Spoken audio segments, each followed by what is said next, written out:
Bonjour, vidéo numéro 4 sur les acides, les bases et les sels. Donc, c'est une suite aux vidéos sur les électrolytes.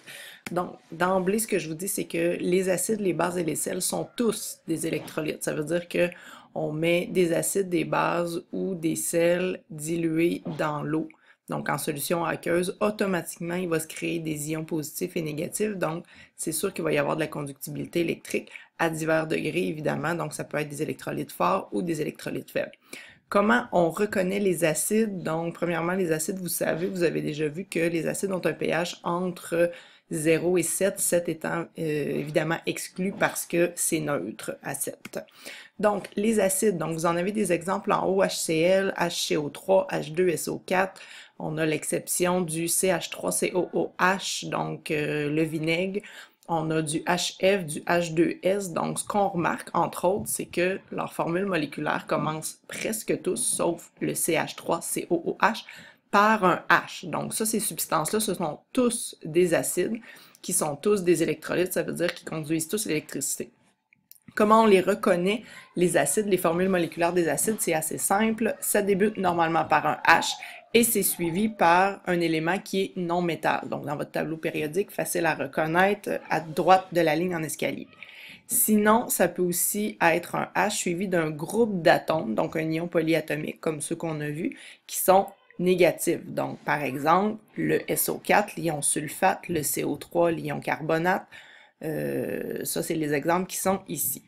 Quand les acides se dissolvent dans l'eau, donc quand on dissout un acide dans l'eau, il se dissout, il se dissocie en ions, toujours en ion H+, et l'ion non-métal ou l'ion polyatomique est toujours négatif. Ensuite, pour les bases, les bases, c'est le même principe. Donc, sur l'échelle de pH, les bases entre 7 et 14, 7 étant aussi exclus. Donc, toutes les bases sont des électrolytes, c'est-à-dire qu'elles vont faire des ions dans l'eau. Par exemple, des bases du NaOH, du CaOH2, du FeOH3, KOH, NH4OH. Donc, ces substances-là sont toutes des bases qui sont toutes des électrolytes aussi à divers degrés, donc peuvent être des électrolytes forts ou des électrolytes faibles.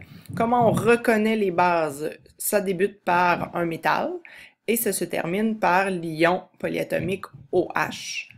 Sinon, ça peut aussi débuter par l'ion polyatomique positif NH4, qui est le même signe que les ions métalliques, et ça se termine aussi par OH.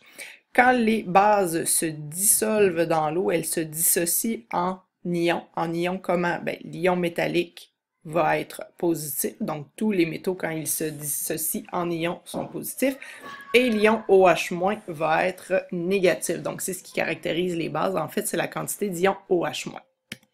Ensuite, on a les sels. Donc, les sels sont normalement neutres. Quelques exceptions, il va y avoir des sels qu'on va caractériser de sels acides ou de sels basiques, mais on ne va pas en parler dans le cadre de notre cours. Donc, les sels, par exemple, du CaCl2, du NaCl, le sel de table, du Na2CO3, du MgCl2, c'est des sels. Donc, les sels sont tous des électrolytes aussi dans l'eau. Ils vont conduire l'électricité aussi à divers degrés. Comment on les reconnaît selon leur formule moléculaire? Débute par un métal et se termine par un non-métal dans le tableau périodique ou un groupe d'atomes qui serait négatif, donc un ion polyatomique qu'on pourrait avoir vu dans le cadre d'un cours précédent. Ça peut aussi débuter par le groupe polyatomique NH4, donc l'ion ammonium, et se terminer par un non-métal ou un autre groupe d'atomes qui pourrait être négatif.